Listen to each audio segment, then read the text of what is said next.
Yihora lesibilikeleli esilidikadikayo lapha ekhaya Jikelele. Awusale kakhulu bongabe uqeda kuhlanganyela nathi mbukeli ngoba phela usagcwele uyaphuphuma ke umgodla wethu. Angithi phela sizogaganya nje ke ukushaywa kwebafana. Phela ke kulabo abangazange babona noma bebehlushwa ke load shedding. Hayi idliwe bafana. Ngiyanihlebela ke njalo ngabe senithini zwe ngami. Idliso phesitawu uvele wageja igoli. Hayi. Igama lami ngunoxolo wakwamali ihlanganele imhlophe eqa. Intokazi yale Ondini ngasesishamthetho sesifunda sesidala salapha ya Ondini mbukeli sukwamukele lapha ekhaya Jikelele. Makhona? Yeah. Ningangiquote ukuthi ngithe. Hayi bengimane nami nje sengisho sengihleba. Hayi uchilo ifakelo suphika uthanda uphika ngoku. Ifana nomuntu ozothi andizoku-offenda. The minute aqala uyazi i-offense. Hayi kodwa ngeke ugejile uphesi. Yazi ugeje wangabeliever naye wangakholwa ukuthi ugejile. Hey mina ndithi izinto zabantu. Ngesana ususho ukuthi uSisi Maria. uSisi Maria ndithi ndiyagcina uSisi Maria uthe shavune uthe xa yethi wathi gqi uSisi Maria. Hayi sazolungisa sele imidlalo emibili esaseze mabengayiwina nje singakwazi ukuthi siqhubekele. Amathuba angakanani? Bakithi asibambe ithembu. Yo, ithembu zalibamba kanti lingapha yapha.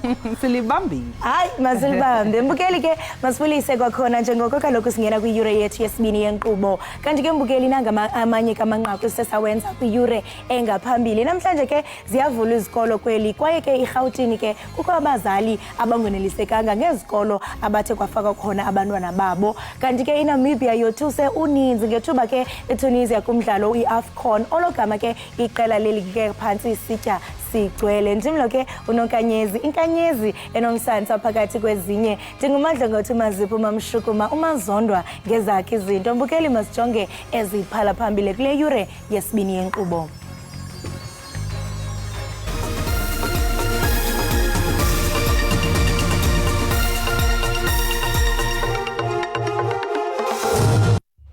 When we were in the office, there when we came out, we heard a noise, a bang that was coming from outside. And when we checked, there was a firing of the shots. Kudutshulwe kwashona abalisa abathathu okukholakala ukuthi bangonogada kwabeke sekulimala abahlanu ngesikhathi osomatekisi bedudulana ngenhlamvu.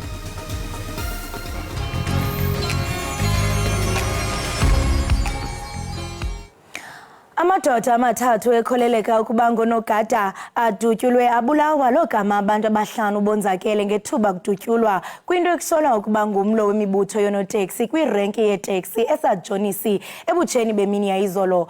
Kutshiswe imoto ezinhlanu kutyholwa ke ngelithi esisiganeko sokubulala soyamene nomlo wonoteksi oqale kwiveki ephelileyo kusilwa ke ngomzila wasemthambalala. Kutyholwa ukuba ezimoto ezintathu zitshileyo bezithwele amadoda axhobe afohlela kuthiwa afike nje agalela ngerhuluwa kule taxi rank. Kuthiwa ngelixa lodubula kusweleke amadoda amathathu ebenxibe impahla zonogada naswelekele kwindawo yexhwayelo ngoko nangoko. We're in the office. There when we came out, we heard a noise, a bang that was coming from outside.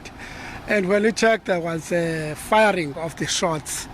So at that time, they took a long time firing, which is firing, where people were killed when they were shot. 4 people were shot. Kuthiwa inkwenkwana eminyaka eli-11 ubudala iphakathi kwabangxwelerhekileyo ibethwe yimbumbulu ebigqitha yabalekselwa esibhedlele. Usiphatheke kakubi kakhulu ukuvela sive ngesibhamu sesisitsho kungonjanjanja singabathengisi basePort St John's nonoteksi bakhona bavele sibone sekukhona izixhuluphoto ezingenayo kuthiwa kuvele kuhlatywa inantsika qha sivele sive ngonjanjanja nabo bothukile noteksi nathi sothukile. Hayi andazi tata mna ndibaleke ndawo ungena kundle ngapha apho ndifike ndalala khona kange ndiphinde ndiphuma ngoku. Kutyalwe inyambalala yamapolisa kule ngingqi ukanti imeko isabonakala imaxongo. Uphinde wavela phambi kwenkantolo yemantshi yase-Athlone nosolwa ngokubulala ingane engumfana eneminyaka eyisishiyagalombili enyanga eCape Flats. U-Aphiwe evakele waboshwa ekuqaleni kwalenyanga emva kwesikhathi esicela iminyaka emibili kwabulawa lengane. Kukholakala ke ukuthi wathumba isisulu ngomandulo ka-2022 wabe sefuna isamba esiyinkulungwane eziyikhulu zamarandi ukuze ayidedele. Sekugqithe nonyaka emva kokubulawa kwenkwenkwane yasenyanga nekude kwarhintyelwa umrhanelo ekuqaleni kule nyanga, uAphiwe Vakele ominyaka iyi-31 uvele kwinkundla kamantye Athlone utyholwa ngokuqhila le ntwana iminyaka 8 ulukholo lwam mkhontwana. Usapho luthi lwafumana umyalelo efowunini ogunyazisa ukuba benza intlawulo yeerandi ezili-100,000 kwaye bekwagrogriswa ngokuba uza kubulawa umntwana ukuba benze njalo. Umakhulu kalukholo lwam uchaza indlela aba bantu ababangcungcuthekisa ngayo ngokwasengqondweni. Bafona imini yonke ngalamgqibelo lesihlanu, bafona kusasa ngoba bemfonisa lo mntana bambuleleyo besithi thina bakhupha imali abazali bakho ngobulambile. Ikholi yokuqala yokugqibela esayivayo kulaa mntana ba itsho bakhupha imali ngoba ulambile. Uyawuthi uzutye kuphume le mali kokwenu. Umntwana uqhilwe emva kwesikolo ngoLwesihlanu kaSeptemba 2022. Abazali bathi baba manxada-nxada behlanganisa R5,000 erandi bebhatala bethembisa ukuzamenye. Kodwa yaye yacinywa ifowuni emva kwentlawulo. Umzimba wentwana uzokufunyanwa kwiintsuku ezintathu emva koko ubotshelelwe ngeseloteyiphu. Umrhanelo uyaziwa lusapho. Siva sikabuhlungu ingakumbi senziwa ngumuntu ongumelwane ophuma nje apha ucela ityiwe ecala kwakhe. Into ebuhlungu into ethi ke ngoku usamane engafuna uza kakuhle, sifuna kubanjwa abanye abantu bonke abachaphazelekayo. Sizawuqinisekisa kumthetho uthatha indima yawo awukhethi, sizawuqinisekisa ukuthi aba ngaphandle azawubanjwa. Sikhatyiwe isicelo sommangalelwa segqwetha likarhulumente nanjengoko iqeshiwe samkela ngokuthe xaxa zeke ityala lahlehliselo lwesihlanu ukuze uVakele afune igqwetha. Thandiswa Mawu weendaba ze-SABC eKapa. Obesakuba lilungu le-DA nendlu yowiso-mthetho eRhawutini umnumzana Kume Ramolifo uthi uyathandabuza ukuba iqela eliphikisayo i-DA liza kuqhuba kakuhle kunyulo likazwelonke emva kokuba lilungu leli qela phantsi iminyaka engama-30 ukhethe ukuzibandakanya neqela iRise Mzansi. Ukheke wangusihlalo wolutsha kwinqila wayinkokheli yolutsha eRhawutini. uRamolifo ushiye iqela lakhe sele lusemnyango unyulo lukazwelonke. Emva kokuqakela iDemocratic Alliance iminyaka engama-25, umnumzana Kume Ramolifo lilungu lamva nje kuflathela eliqela. Nyakenye wabhulelwa amasaka nguSoli Msimanga kwilinge lokuba inkokheli eliqela kwiphondo iGauteng. uRamolifo ukholelwa ukuba ayizoqhuba kakuhle kunyulo likazwelonke i-DA. Kunyulo lika-2019, i-DA yafumana umyinge ka-20.77 wevoti. Seeing that the party is going to regress, especially looking at the strategy they have adopted, and that's why I feel like I can't be part of that. I wanted to be part of the party which is going to build new majority. And when I realized that, even when you come with ideas and if people are not prepared to listen to those ideas, Mnumzana Ramolifo uphengeze kuba iRise Mzansi esekwe Nyakenye iza kuba likhaya lakhe elitsha lezopolitiko. I will go to Rise Mzansi, which is a new party. It's not represented in parliament and legislature, and it's not what I want now. I just want to go on the ground and serve our people. Imamkele ngezishushu iRise Mzansi. Kume's commitment to working with Rise Mzansi and to build the South Africa we all deserve follows our 2023 November announcement that David Kabwa and Move SA have joined forces with us too. Kume is an experienced campaigner who, through his 25 years in politics, has been involved in 10 election campaigns. Kusenjalo iRise Mzansi kulindeleke iphehlelele umqulu wayo wezithembiso ePitoli ngalempelaveki phambi konyulo likazwelonke lwalonyaka. Kulindeleke abaxhasi abakumawaka-4 beliqela abaza kuzimasa lo msitho. Sekuqale isikhathi esingaziwa isigcawu sekomiti lePhalamende eqondisa igwegwe esilalele udaba lwamalungu ePhalamende EFF ayi-10 emva kosuku lwesibili siqale umsebenzi waso. Lokhu kuza emva kokuthi ke omunye wofakazi kulesi sigcawu eyivumele ngokwakhe ukuthi kungenzeka ukuthi wenza iphutha ngesikhathi ehlonza elinye ilungu le-EFF ePhalamende elivele phambi kwalesi sigcawu. Kanti ke lamalungu e-EFF abhekene nezinsolo zokuphazamisa umengameli uCyril Ramaphosa ngesikhathi ethula inkulumo yokwabela iminyango kahulumeni isabelo mali ngonyaka u-2022. Le nkqubo yoluleko ingene kwimini yesibini ngoLwesibini. Amalungu e-EFF athi akanatyala kodwa igqwetha labo lithi khange kuqinisekiswe ngobungqina. You can equally appreciate why we've got a problem with this multi-layered process that includes subcommittees, that includes this committee, viewing the same video, undertaking the same exercise of verifying, yet all of them, including the members of this committee, miss such an important issue. When I said it was Mr. Mkonto, it's because I believed it was Mr. Mkonto. I accept that I may be incorrect, and to the extent that I may be incorrect, because what it would mean, I must verify the picture of the member. Igqwetha elikhokela lekomiti beliphikisana nemibuzo kodwa amagqwetha e-EFF athi iparlamente ikhetha iphela emasini. Is it fair of the speaker to admonish and ask members to withdraw for calling the president a criminal and a money launderer, yet at the same time not reprimand and admonish and seek punishment of members that called Shibambu MP a murderer and part of a syndicate in the VPS heist? Would you call that fair from the speaker's perspective? Chairperson, I call the manner in which the speaker ran the proceedings on the day fair, and she dealt with the matters before her to the best of her ability, and that would be my version. I-EFF ithi iza kubhenela kwinkundla yamatyala ephakamileyo yaseNtshona Kapa ngoLwesine, icela umngeni isithi le nkqubo yoluleko ayikho mthethweni. Kwiindaba ze-SABC, ndingubulelani Philip eParlamente. Hayi ke mbukeli sezizigoqa lapho ke besikuphathele zona ehamba phambili kuleli hora. Busuthukile uthi sesiyahamba. Asikakahambi sasekhona.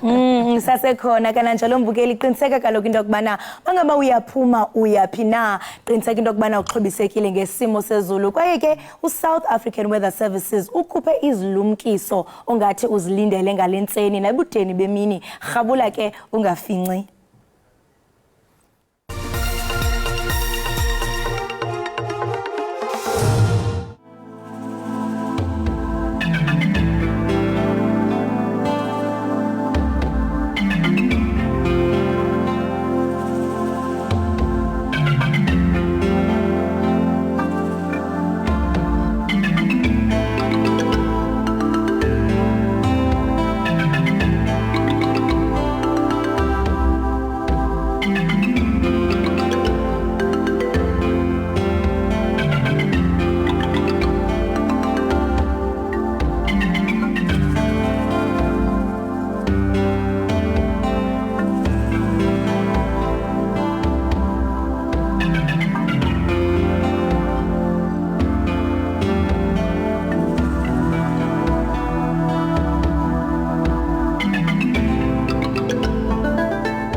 Siphinde sikwamukele mbukeli wekhaya Jikelele, sibonge kakhulu ukuthi usahlanganyele kanye nathi.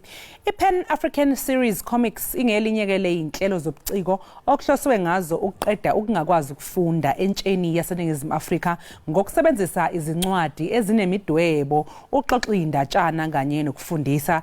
Lolu hlelo lukhuthaza ukufunda nokubhala ngokunikeza ulwazi lomlando oqoshwe ochungechungeni lwezincwadi zamahlaya ezenza ukufunda kujabulise. Ukuthola kabanzi ngalokhu sixhumana ngeZoom noXolani Masango kanye noKamuhelo Mlife. Kamuhelo nawe Xolani nginibingelele lapha ekhaya Jikelele. Sibonge kakhulu ngokuthi nihlanganyele kanye nathi namhlanje kuseni. Siyabonga kakhulu sisibingelele kuwe nababukeli emakhaya. Hayi ke ukamhelo okwamanje ke sisazama ukuxhumana naye ke sethemba ukuthi nje ke sizothi mase siqale ingxoxo yethu naye ke ebese ke eyakwazi ukuthi asijoyine. Xolani ke ake siqale ngokuthi nje mhlawumbe ngokujwayelekile sikubuka ke ama comic animation ukuze sijabulise. Kodwa ke nina ama comic niwabhala eincwadini ezahlukahlukene ukuze phela nikhuthaze futhi ke kufundwe. Sichazele nje ukuthi kungani nikhethe ukusebenzisa imidwebo yopopayi exoxeni indatshana.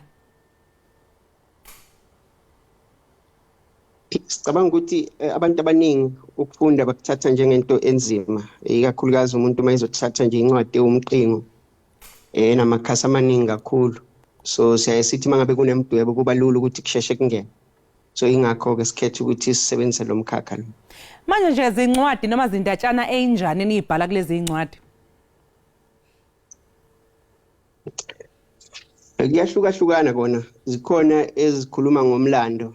Ikakhulukazi nje efundisayo ngokuthi njengezwe sisukaphi siyapi, bese futhi kuba khona okunye esikubhalayo nje ukuthi izinto ezingakenzeki kodwa izinto esisuke sicabangile ukuthi mhlambe eminyakeni engama50 kusukela manje umhlaba ungabe usume kanjani. So ziyaye nje zihlukahlukana. Manje yini nje ke weqolani le owathi uhlezi phansi wacabanga ukuthi yazi ukuthini sizobhala indatshana sisebenzisa imidwebo yopopayi? Sikhula ngabo popayi kusho ukuthi ngesikhathi umuntu esakhula kwakuba nenhlelo esayisibone la kumabona kude okwake ukuthi mawuthi uyabukela ubone ukuthi ngapha uyajabula but futhi ngapha kukhona okukhulu okufundayo. Cabanga ukuthi nje abantu abaningi baye babone upopayi kuyinto ehlekisayo kodwa mawungathatha ugcile kahle ubukisise kuningi kakhulu ongakufunda. Xolani nithi ke incwadi zenu zihloselwe ukuthi ziguqule futhi ke zihlalukele uthando kanye lokufunda nje ke ungasichazela lokho kafushane? Makwenziwa ucwaningo la kuyaye kubonakala ukuthi ikakhulukazi ke la ezweni lakithi eNingizimu Afrika abantu abafundi abakwazi ukufunda bafunde ngokuqondisisa bancane kakhulu. So siyasibona ukuthi ngoba bengishilo ekuqaleni ukuthi abantu mabebona incwadi umqingo omkhulu baye bacabanga ukuthi izothatha umsebenzi omkhulu nesikhathi ukuthi bafunde. So kulula makunethombe phakathi. So kuyaye kungene masisha futhi kungene kalula. Ukuchungechunge lencwadi zenu ngiyabona ukuthi cha zigxile kakhulu ke olwazini lomlando njengoba nawo ke washo. Yisiphi isizathu sokuthi nigxile olwazini lomlando? Nibona kubaluleke kangakanani ukuthi umlando uxoxwe ngeindatshana? Sikubona kuyinto ebaluleke kakhulu. Uma uthatha ubheka nje eziningi izinto ezingabhalwanga ngendlela ezazenzeke ngayo. Njengoba nje izwe lethu ke lalibuya enqubeni yobandlululo wawuthola ukuthi umlando ngendlela oxoxwa ngayo mhlambe usuku ucheme nohlangothi oluthile. So sizama ukuthi silungiseke lezi zinto ezifana nalezo ukuthi umlando at least awufike la ukuthi ubalansile khona uba yiqiniso kakhulu makunjalo kunokuthi ucheme nohlangothi olulodwa. Xolani ke uma ngabe ke nenza lezi indatshana nisebenzisa ke imidwebo yopopayi yiziphi ke noma yamapha amakhono okudingeka ukuthi ube nawo ukuze ukwazi ukwenza lokho? Cabanga nje ekuqaleni qale kutheni ube umuntu ocabangayo uhlala ucabanga ngoba phela kulula ukuthi mangabe ucabanga lento isuke uyicabangile bese uyayithatha uyenze kube yinto ebonakalayo nento ezobambeka. Bese ke kuba ukuthi ke ukudweba kubalekile ke ikona okubaleke kakhulu mangicabanga ngoba sithi mase siqambile sisungulile indaba bese ke kumele iphinde futhi ihunyushwe isuke ecabangweni ifike ethombeni lezi esisuke siyisebenzisa. So lawo makhono lawo ayakusiza kakhulu ke nokuthi nikwazi ukuthi mhlambe nisebenzisane naloko futhi kusiza kakhulu. So ungasho ukuthi ena mhlawumbe ukusebenzisana yikho lokho okwenza ukuthi incwadi zenu ke zibe impumelelo njengalendlela eziyiyo njengamanje? Ikusiza kakhulu kona njengoba ngisho nje akuvamile ukuthi abantu ababhalayo kube abantu abadwebayo. Kuyaye kube nethimba elithile elibhalayo bese kuba nethimba elizodweba. So ukuze ke kubonakale kahle ukuthi yini le buyicabangile iphume isiphuma ngasemdwebeni kudinga ukusebenzisana kakhulu. Bambalwa abantu abafana noKamuhelo Mlife. uKamuhelo ukwazi ukwenza konke. Ubuya ibhalele ngapha buye futhi kube uyena odobelayo, kodwa ke bambalwa abantu abanjalo. Nanokuthi nje yiziphi ke ingqalasizinda ezidingekayo, ama resources adingekayo ukuze ukwazi ukuthi wenze lokho. Mhlawumbe ukuthi nje nawe nomuntu othandayo owazi ukuthi yazi nami ngingaba nginawo lamakhono kodwa mhlawumbe ama resources enganawo, ungathi ikuphi okufuneka nje uma usazoqala ukuthi ube nakho? Kona akubi isigameko lokhu, kuba inqubo nje, kuba uhlelo ukuthi sibe sinencwadi esizoyikhipha noma esizoyikhiqiza. Ingakho ke kubaluleke kakhulu ukuthi sithole uxhaso esiyake silithole, siyasibone ku National Arts Council no Department of Sports, Arts and Culture ukuze sikwazi ukuthi sikhiqize lezi incwadi lezi. Kuyadingeka ukuthi zibhalwe, zishicilelwe bese siyakwazi ukuthi sisabalalise. So nje ikakhulukazi iloko kubalekile ukuthi mangabe ninako ukuxhaswa ikakhulukazi ngakwezezimali, niyakwazi ukuthi bese nithola konke okufanele okuyinsiza okuzongisiza ukuthi nize ngigcine senikhipha incwadi esezingeni eliphezulu. Xolani nje akuchazela umbukelo sekhaya mayilana ne-ebook. Mhlawumbe omunye akazi ukuthi yini kwa ebook leyo, uma ngabe ufuna ukungena khona ubone lezi incwadi ungena kanjani njalo njalo. Okay, well siyatholakala lapha engosini zokuxhumana. Okukuthi ke uyaye ubone ukuthi imvama abantu babona ukuthi kumele kube incwadi ephathekayo yamakhasi, kanti uyakwazi ukuthi mawungenile lapha engosini zokuxhumana ukwazi ukuthi ufinyelele incwadini ozoyifunda khona lapho, ungadingi ukuthi uzoyiphathe ngesandla, kodwa nje uma unomakhala ekhukhwini mhlambe ke noma une laptop uyakwazi ukuthi ungene uyifunde khona incwadi lapho. Manje xolani nje ubukhuluma ukuthi ke uyakwazi ukuthi itholakale laphana ke einkundleni zokuxhumana incwadi le ukwazi ukuyifunda khona. Engabe ikhona yini inzuzo ekhona lapha ekubhaleni lezi incwadi kanye nezindatshana, nanokuthi nini inzuzo nithola kanjani uma abantu bengabe beyithola lezi incwadi einkundleni zokuxhumana njengobusha? Futhi kuya ngokuthi abantu ke mabengenile basupporta bese ke begcina sebebhalisile ukuthi basubscribe basilandele kulezi ingosi zokuxhumana. Ilapho kuyaye kube khona nokuthi inzuzo, ngoba uyakwazi ukuthi mawusuphuma uyofuna ukuthi ukuthola uxhaso bese uyakwazi ukuveza ukuthi bangaka abantu abakulandelayo nabantu ofinyelela kubona, then kuba ilapho kuba khona inzuzo noma yona ingekho ngako, kodwa nje kuyasiza masufuna uxhaso. Kamuhelo, sekubingelele sikwamkeleke nawe lapha ekhaya Jikelele. Sibonge ukuthi usugcina usukwazi ukusijoyina. Ngibingelele. Ngiyabonga. Kamuhelo, kade sixoxisana ke lapha noXolani bese oseke wathi nje kusichazela kancanyane mayelana ke nale ama comics ukubhala izindatshana nisebenzisa imidwebo njalo njalo. Ngabe ngiyazi ukuthi ke nina iphupho lenu ukuthiwa ukudidiyela amafilimu amafishane afundisayo futhi mhlawumbe ngabe nihlela ukuthi nikufeze kanjani lokho?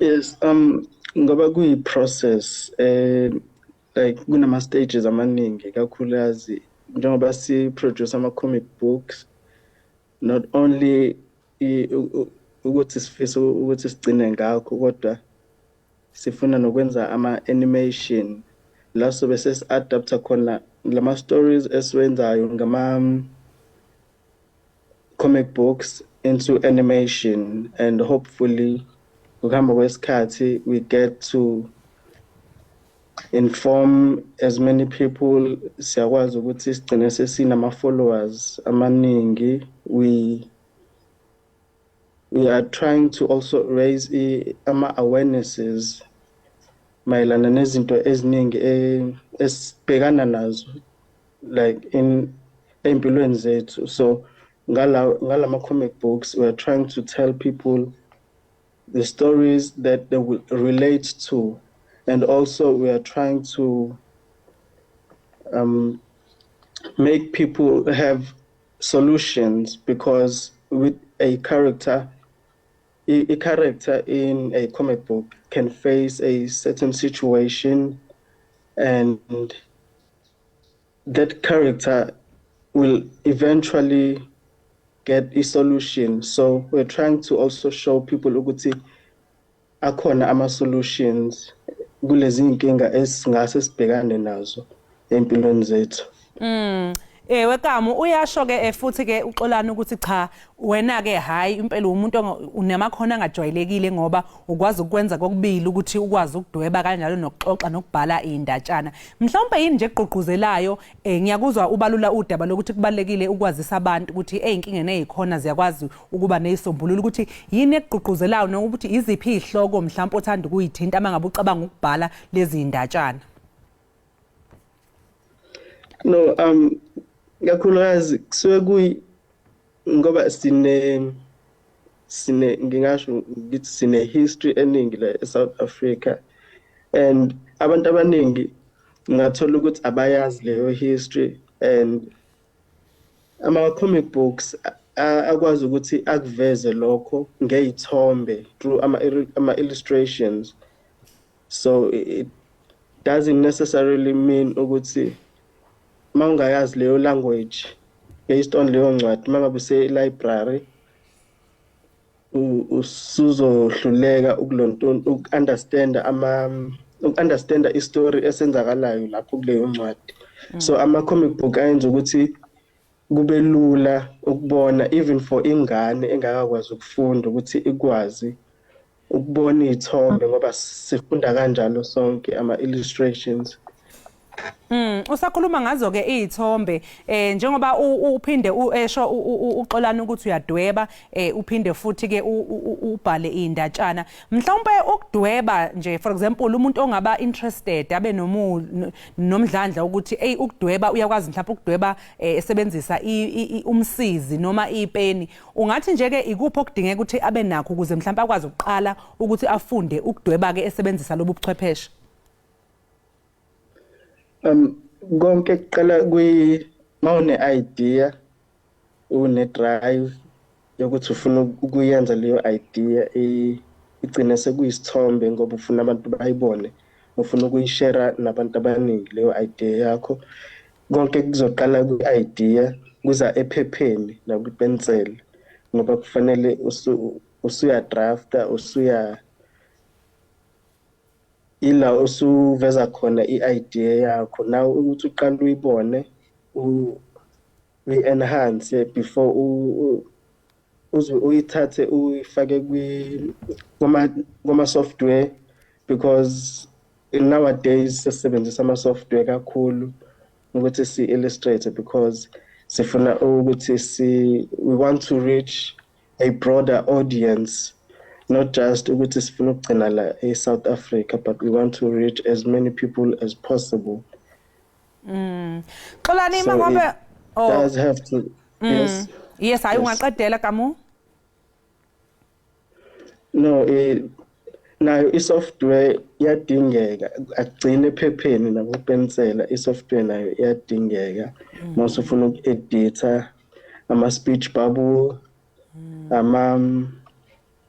nje kuningi masufuna nokufaka i-graphic design, because akugcini ngokuba i-illustration fanele kube khona nabanye abantu abama-graphic designers abazosebenza kuyona leyo ncwadi. Xolani ke sesiphetha nje ke amazogcina mhlawumbe ongathanda ukwadlulisa kubabukeli mhlawumbe abanogqozi lokuthi nabo bangene kulomkhakha wenu? Yeah, ukuthi mangabe ufuna ukuba i-artist or i-illustrator noma i-comic book designer, kumele uqale ungaze ulinde ukuthi utshelwe omunye umuntu, kumele uqale ngaleso sikhathi obona ngaso ukuthi kuyadingeka ngempela. Ngoba mina ekuqaleni ngangihluleka ukuthola umsebenzi until the Pan African Comics Group yangithola ku-Facebook, ilaba kwazi khona ukuthi bangiqashele nomuntu ozongisiza angifundise ohlala eBotswana uHoabone Mahwe. Wangisiza kakhulu, wangifundisa through i-project yaku Pan African Comics ngoba baney'nhlelo ey'ningi zokufundisa abantu ukuthi bakwazi ukudweba nokuthi bakwazi enhance ikhono labo lokubhala. So by going through i-websites ye-Pan African Comics ungagcina ukwazi nawe ukuthi wazi ukuthi uconnecta nobani ukuze ukwazi ukufundiseka. Ayike sethembe ababukeli ukuthi ke bazoyisebenzisa ke leyo mniningwane usubanikeze yona. Xolani amazogcina nje nawe ke sesiphetha nitholakala kuphi lapha ku social media abantu mabefuna ukufunda lezi incwadi zenu mhlawumbe ama handle wenu? www.pac2085.com. Mhlawumbe nje kungamazokugcina bengizothi kubalekile ukuthi mangabe unesifiso sokuthi ungene kulomkhakha kakhulukazi uzibandakanye nje nokuthi ufunde kakhulu nokuthi usicinge uphinde futhi uye nakusembonisweni khona imibukiso eyayibe khona njengo Victoria Yards mhlambe nonye abanye sibambisene nabo njengencome museum uye nasemakhasini abo mhlambe usibheke sithembe ukuthi njengoba ukamohelesho soze sifike naphesheya kwezilwandle khona uGothenburg Festival ukuthi nakhona futhi sinasi isifiso sokuthi size sigcine sesifinyelele khona. So nje mawukuthi ufuna ukuthi ube khona uphithizele ufune ucinge uzibandakanye nabantu bese ke uba umuntu ozimisela ukuthi ulalele ufundiseke njengoba besechazile ukamuhelo. Ngiyabonga. Sibonga kakhulu ke Xolani, sibonge nakuwe Kamu, sinifisele nje ke konke okuhle sengathi kungakhanya ngaso sonke isikhathi. Siyabonga kakhulu sisi. Labo ke mbukeli bekuXolani wakwaMasango kanye noKamuhelo Mulife abangababhali ke bezincwadi ezinemidwebo yopopayi besixoxela kabanzi nje ngeincwadi zabo ezifundisayo kanjalo nje namakhono adingekayo mangabe ufisa ukuthi ungene kulomkhakha. Okwamanje ke mbukeli sothi nje ke qunga seyidolo emva komzuzu siyabuya.